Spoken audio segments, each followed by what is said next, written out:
Everyone welcome to our YouTube channel study with Sandeep sir. इस video में हम दीनदयाल उपाध्याय गोरखपुर विश्वविद्यालय के बीए फोर्थ सेमेस्टर एजुकेशन शिक्षा शास्त्र के सेकंड पेपर जिसका शीर्षक psychological perspective of education part 2 है और जिसका सब्जेक्ट कोड EDU 204 है और जिसकी पेपर ID 3162 है। इस प्रश्न पत्र के आंसर की को लेकर आए हैं जिसकी परीक्षा जो आज ही संपन्न हुई है दिनांक 3/6/2023 को। तो आइए हम लोग बीए फोर्थ सेमेस्टर एजुकेशन के सेकंड पेपर जिसका शीर्षक psychological perspective of education part 2 है के प्रश्न पत्र को देखते हैं कि इसमें कौन कौन से प्रश्न आपसे पूछे गए थे और उनके क्या सही उत्तर हैं। तो जैसा कि आप स्क्रीन पर देख सकते हैं कि इस प्रश्न पत्र में कुल आपसे जो है 40 प्रश्न पूछे गए थे और इसमें से जो पहला प्रश्न है वह है मानसिक मंदता का सामान्य अर्थ है। The general meaning of mental retardation is. Option ए औसत से कम मानसिक योग्यता, ऑप्शन बी औसत मानसिक योग्यता, ऑप्शन सी औसत से अधिक मानसिक योग्यता, ऑप्शन डी उच्च मानसिक योग्यता। तो मानसिक मंदता का जो सामान्य अर्थ होता है वह होता है कि औसत से कम मानसिक योग्यता। यदि किसी बच्चे का जो है मानसिक योग्यता औसत से कम है तो उसको हम लोग मानसिक मंदता की श्रेणी में रखते हैं। तो प्रश्न संख्या 1 का ऑप्शन ए आपका सही उत्तर हो जाएगा। प्रश्न संख्या 2 को हम लोग देख लेते हैं। इसमें पूछा है कि मानसिक मंद बच्चों के लिए प्रयुक्त अन्य शब्द हैं। The other term use for mentally retarded children is. Option ए अल्प बुद्धि, ऑप्शन बी विकल बुद्धि, ऑप्शन सी धीमी गति से सीखने वाला और ऑप्शन डी उपयुक्त सभी। तो इस प्रश्न का जो सही उत्तर हो जाएगा वो हो जाएगा ऑप्शन डी उपयुक्त सभी। प्रश्न संख्या 2 का ऑप्शन डी आपका सही उत्तर होगा। प्रश्न संख्या 3 को हम लोग देख लेते हैं। इसमें आपसे पूछा है कि मानसिक मंद बुद्धि वाले बालकों के लिए बुद्धि लब्धि का विस्तार क्या होता है। IQ range for mentally retarded children is. Option A 80 to 100, option B 60 to 100, option C 50 to 70, option D 90 to 110। तो मानसिक रूप से जो मंद बुद्धि के बालक होते हैं उनकी बुद्धि लब्धि का विस्तार जो है वो 50 to 70 होता है। प्रश्न संख्या 3 का ऑप्शन सी जो है आपका सही उत्तर हो जाएगा। प्रश्न संख्या 4 को देख लेते हैं। इसमें आपसे पूछा है कि शिक्षा में बालक के पिछड़े होने के क्या कारण हो सकते हैं। इसमें आपके कुछ कारण दिए हुए हैं, जैसे ए दिया है कि सामान्य से कम शारीरिक विकास, बी दिया है शारीरिक दोष, ऑप्शन और सी कारण दिया है कि शारीरिक रोग। तो शिक्षा में कोई बालक पिछड़ा हो उसके कई कारण हो सकते हैं, जिसमें जो आपके ये 3 कारण दिए हैं तीनों ही कारण उसके पिछड़ेपन के हो सकते हैं। कि अगर आप किसी बालक का सामान्य से कम शारीरिक विकास हो तो वो भी शिक्षा के क्षेत्र में पिछड़ जाएगा। यदि इसमें कोई शारीरिक दोष हो तो भी वो शिक्षा के क्षेत्र में पिछड़ सकता है और शारीरिक रोग हो तो भी वो शिक्षा में जो है पिछड़ सकता है। तो प्रश्न संख्या 4 में जो 4 ऑप्शन आपको दिए गए हैं ABCD, उसमें से आपका ऑप्शन डी सही उत्तर होगा। प्रश्न संख्या 5 को हम लोग देख लेते हैं। इसमें पूछा है किसने कहा है सीखना व्यवहार में उत्तरोत्तर सामंजस्य की प्रक्रिया है। Who said learning is a process of progressive behavior adaptation? Option A Woodworth, option B Skinner, option C Cronbach, option D Morgan. तो यह स्टेटमेंट जो है वह स्किनर का है। तो प्रश्न संख्या 5 का ऑप्शन बी आपका सही उत्तर हो जाएगा। प्रश्न संख्या 6 को देखते हैं। इसमें पूछा है कि सीखने को विकास की प्रक्रिया किसने कहा है। Who said learning is the process of development? Option A Woodworth, option B Skinner, option C Crow and Crow, option D Cronbach.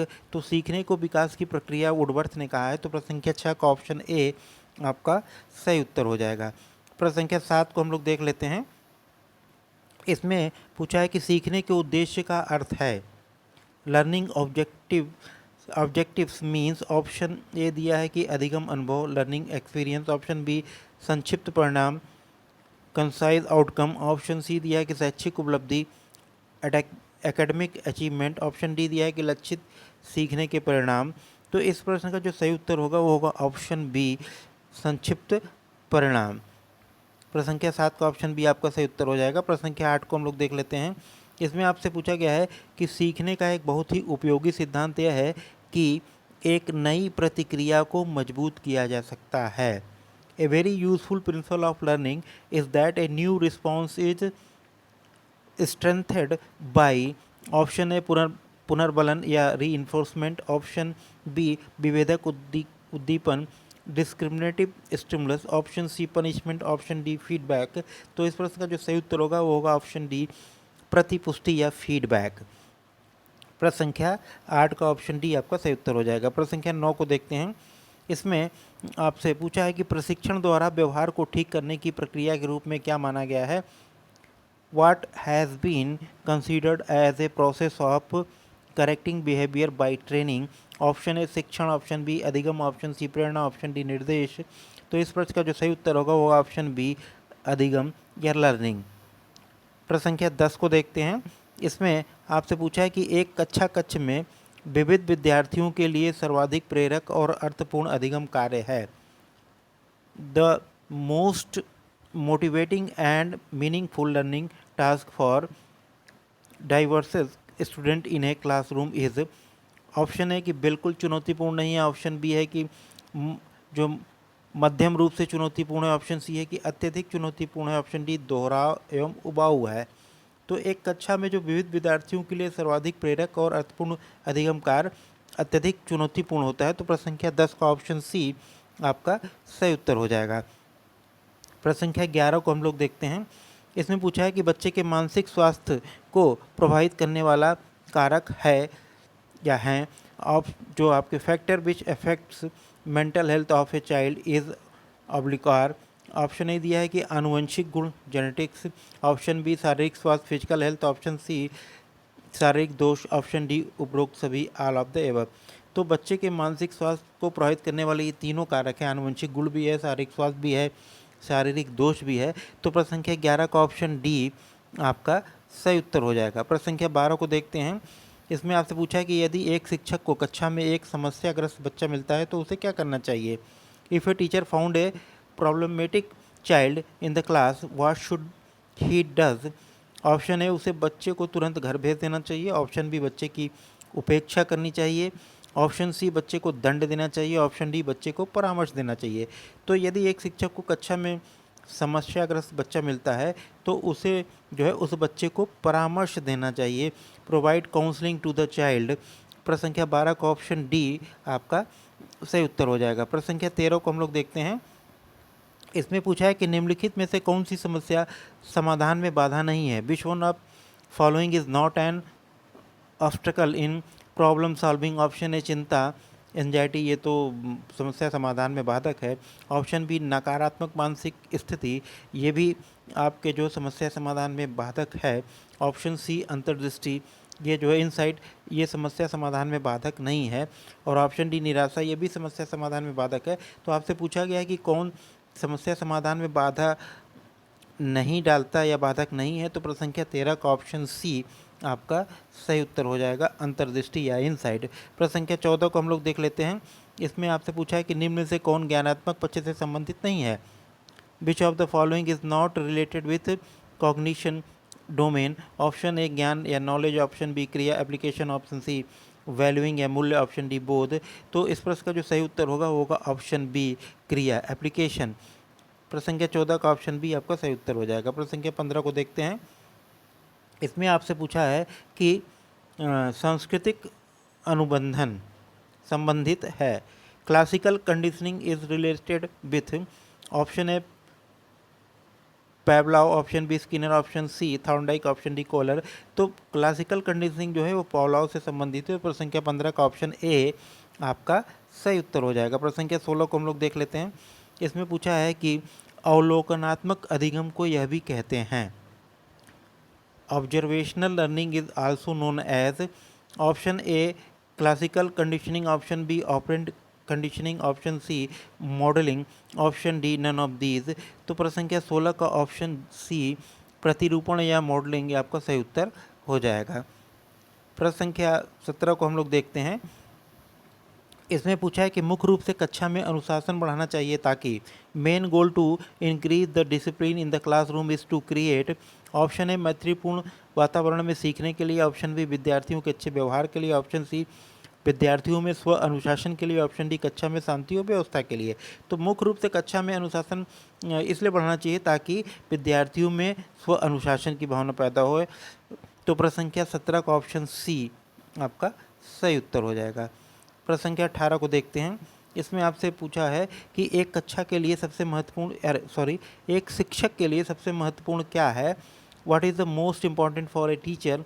Option A कक्षा कक्ष में अनुशासन बनाए रखना, ऑप्शन बी कक्षा में नियमित रहना, ऑप्शन सी छात्रों की कठिनाई को दूर करना और ऑप्शन डी एक अच्छा वक्ता होना। तो जो 4 ऑप्शन दिए गए हैं उसमें सबसे जो सटीक आपका आंसर होगा वो होगा ऑप्शन सी, छात्रों की कठिनाई को दूर करना। प्रश्न संख्या 18 का ऑप्शन सी आपका सही उत्तर हो जाएगा। प्रश्न संख्या 19 को हम लोग देख लेते हैं। इसमें आपसे पूछा है कि निम्नलिखित में से कौन शिक्षक की पारंपरिक भूमिका नहीं है? Which of the following is not a traditional role of a teacher? Option A ज्ञान का प्रसार, ऑप्शन बी डिजिटल संसाधन का निर्माण, ऑप्शन सी शोध एवं प्रकाशन, ऑप्शन डी उपरोक्त में से कोई नहीं। तो शिक्षक की जो पारंपरिक भूमिका नहीं है वह है डिजिटल संसाधन का निर्माण। प्रश्न संख्या 19 का ऑप्शन बी आपका सही उत्तर हो जाएगा। प्रश्न संख्या 20 को हम लोग देखते हैं। इसमें पूछा है कि मानसिक स्वस्थ व्यक्ति की विशेषता है, मानसिक रूप से जो स्वस्थ व्यक्ति होते हैं उनकी क्या क्या विशेषताएं होती हैं? ए दिया है सहनशीलता, बी दिया है आत्मविश्वास, सी दिया है जीवन दर्शन, डी दिया है संवेगात्मक परिपक्वता। तो ऑप्शन है केवल ए, ऑप्शन बी दिया है ए और बी, ऑप्शन सी दिया है ए बी और सी, ऑप्शन डी दिया है ए बी सी और डी। तो एक स्वस्थ जो व्यक्ति होता है मानसिक रूप से उसके अंदर जो सहनशीलता भी होती है, आत्मविश्वास भी होता है, जीवन दर्शन भी होता है और वो संवेगात्मक रूप से परिपक्व भी होता है, इमोशनली जो है मैच्योर होता है। तो प्रश्न संख्या 20 का option D A B C D आपका सही उत्तर हो जाएगा। प्रश्न संख्या 21 को हम लोग देख लेते हैं।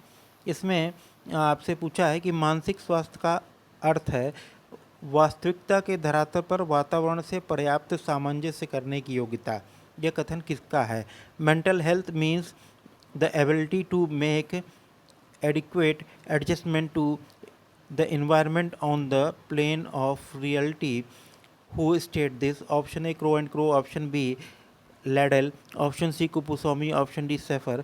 तो यह कथन जो है लेडल का है। तो प्रश्न संख्या 21 का ऑप्शन बी आपका सही उत्तर हो जाएगा। प्रश्न संख्या 22 को हम लोग देखते हैं। इसमें आपसे पूछा है कि मैकडूगल के अनुसार कल्पना के मुख्य वर्गीकरण है। What are major classification of imagination according to McDougall? Option A पुनरुत्पादन एवं उत्पादक, reproduction and production, option B दिया है विचारात्मक एवं क्रियात्मक, theoretical and practical, option C दिया है कलात्मक एवं मन तरंग और ऑप्शन डी उपरोक्त में से कोई नहीं। तो मैकडूगल के अनुसार कल्पना के जो मुख्य वर्गीकरण है वो हैं ऑप्शन ए पुनरुत्पादन एवं उत्पादक। प्रश्न संख्या 22 का ऑप्शन ए आपका सही उत्तर हो जाएगा। प्रश्न संख्या 23 को हम लोग देख लेते हैं। इसमें आपसे पूछा है कि शिक्षा में विस्मृति का क्या महत्व है? What is the importance of forgetting in education? Option A कम महत्वपूर्ण तथ्य भूलने में छात्र की मदद, ऑप्शन बी दुखद अनुभवों को भूलने में छात्र की मदद, ऑप्शन सी छात्र को भाषा अधिगम में मदद, ऑप्शन डी उपरोक्त सभी। तो प्रश्न संख्या 23 का ऑप्शन डी आपका सही उत्तर हो जाएगा। प्रश्न संख्या 24 को हम लोग देख लेते हैं।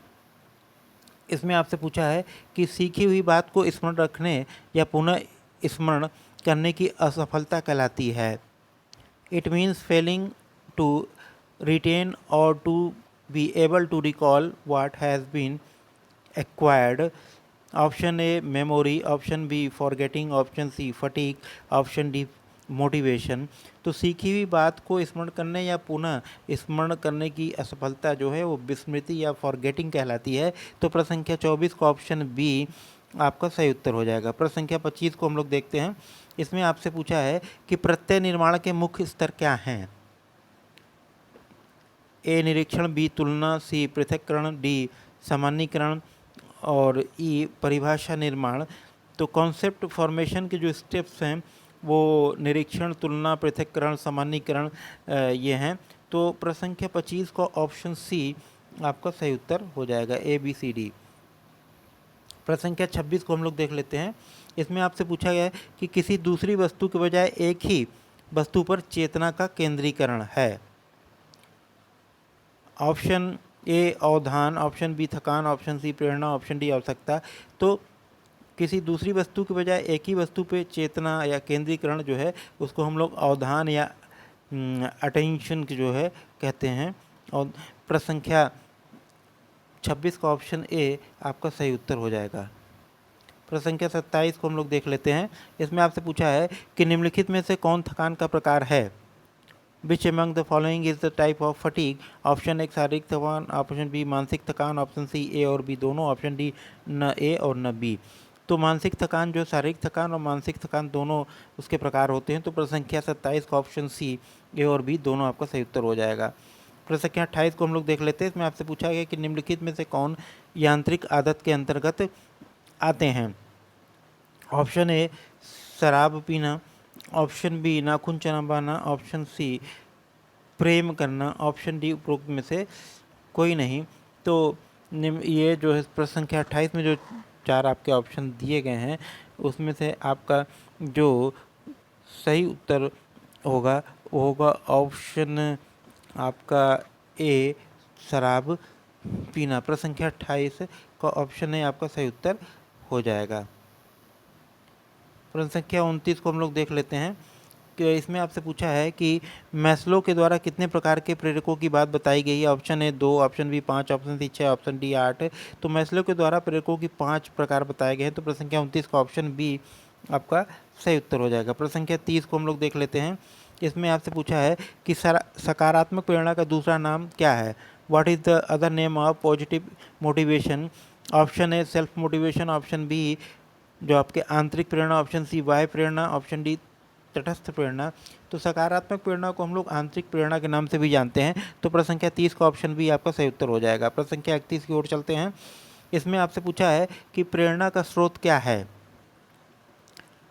What is the source of motivation? Option A आवश्यकता चालक, ऑप्शन बी उद्दीपन प्रेरक, ऑप्शन सी आवश्यकता प्रेरक और ऑप्शन डी उपरोक्त सभी। तो प्रेरणा का जो सोर्स है वो आपके आते हैं इसमें आप आवश्यकता और चालक। अगर आवश्यकताएं के बाद चालक ड्राइव जो नीड और ड्राइव्स होती हैं वो, तो प्रश्न संख्या 31 का ऑप्शन ए आपका सही उत्तर हो जाएगा। प्रश्न संख्या 32 को हम लोग देख लेते हैं। इसमें आपसे पूछा गया है कि दृश्य संज्ञान स्मृति क्या है? What is the visual cognition memory? Option A सुनने और ध्वनि पहचानने की क्षमता, ऑप्शन बी दृश्य सूचनाओं को स्मरण एवं पहचानने की क्षमता, ऑप्शन इसमें जो 4 ऑप्शन आपके दिए गए हैं ये ए केवल बी, ऑप्शन बी दिया है कि ए और बी दोनों, ऑप्शन सी दिया है केवल ए, ऑप्शन डी दिया है न तो ए न तो बी। तो दृश्य संज्ञान स्मृति जो है वो होती है कि दृश्य सूचनाओं को स्मरण एवं पहचानने की क्षमता। तो प्रश्न संख्या 32 का केवल बी आपका सही होगा। तो ऑप्शन जो 4 दिए गए उसमें से ऑप्शन ए आपका सही उत्तर हो जाएगा, केवल बी। प्रश्न संख्या 33 को देखते हैं। इसमें आपसे पूछा है कि प्रेरणा की प्रक्रिया जुड़ी हुई है। The motivational process is associated with, option A आवश्यकता पदानुक्रम सिद्धांत, ऑप्शन बी द्विकारक सिद्धांत, ऑप्शन सी वर्ग सिद्धांत, ऑप्शन जी प्रत्याशा सिद्धांत। तो प्रेरणा की प्रक्रिया जो है वो आवश्यकता पदानुक्रम सिद्धांत से जुड़ी हुई है। तो प्रश्न संख्या 33 का ऑप्शन ए आपका सही उत्तर हो जाएगा। प्रश्न संख्या 34 को हम लोग देखते हैं। शिक्षा मनोविज्ञान के अनुसार मानव का आधारभूत व्यवहार है। आपके जो ऑप्शन दिए गए हैं प्रेरणा एवं धारणा, ऑप्शन बी स्मृति एवं सोच, ऑप्शन डी ध्यान एवं रुचि, ऑप्शन डी उपरोक्त सभी।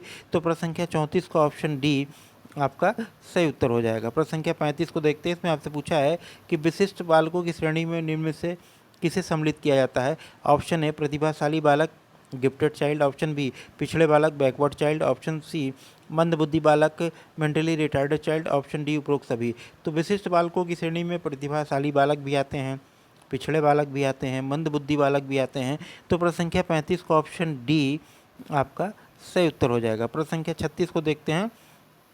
इसमें आपसे पूछा गया है कि सीखने की धीमी गति किस प्रकार के बालक के गुण हैं? लो speed in learning is characteristic of which type of child? Option है पिछड़े बालक, ऑप्शन बी मानसिक मंदबुद्धि बालक, ऑप्शन सी शारीरिक अक्षम बालक, ऑप्शन डी प्रतिभाशाली बालक। तो सीखने की धीमी गति जो है वो पिछड़े बालक का गुण होता है, बैकवर्ड जो चाइल्ड होते हैं। तो प्रश्न संख्या 36 का ऑप्शन ए आपका सही उत्तर हो जाएगा। प्रश्न संख्या 37 को देखते हैं। इसमें आपसे पूछा गया है कि जिन स्मृतियों को बिना अनुभव के मन में रखा जाता है वह कहलाती है।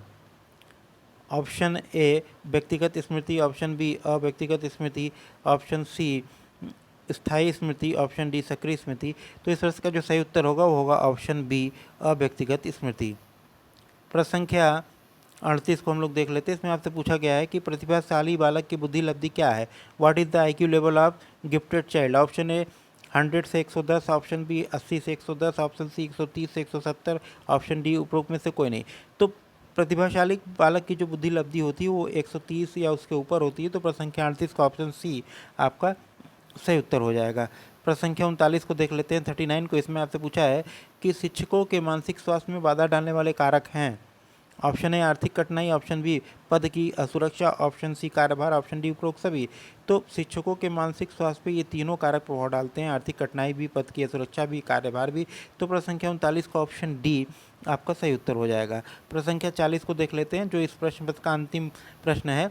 इसमें आपसे पूछा है कि निम्न में से कौन सा अनुभव तथा प्रशिक्षण के द्वारा व्यवहार में परिमार्जन है। Which of the following is the modification in behaviour through experience and learning. तो प्रश्न संख्या 40 का जो ऑप्शन ए दिया अभिप्रेरणा, ऑप्शन बी दिया अधिगम, ऑप्शन सी बुद्धि, ऑप्शन डी समायोजन। तो अनुभव तथा प्रशिक्षण के द्वारा व्यवहार में जो परिमार्जन होता है उसको हम लोग अधिगम के नाम, लर्निंग के नाम से जानते हैं। तो प्रश्न संख्या 40 का ऑप्शन बी आपका सही उत्तर हो जाएगा। तो इस प्रकार आज का जो BA सेकेंड सेमेस्टर शिक्षा शास्त्र का सेकेंड पेपर आपका हुआ था, उसमें कुल 40 प्रश्न जो आपसे पूछे गए थे उन सभी प्रश्नों के उत्तर आपको प्राप्त हो गए हैं। तो यदि यह वीडियो आपको अच्छा लगे तो इसको लाइक कीजिएगा, इसको शेयर कीजिएगा, और यदि आप हमारे चैनल पर नए हैं तो चैनल को सब्सक्राइब करना मत भूलिएगा। धन्यवाद।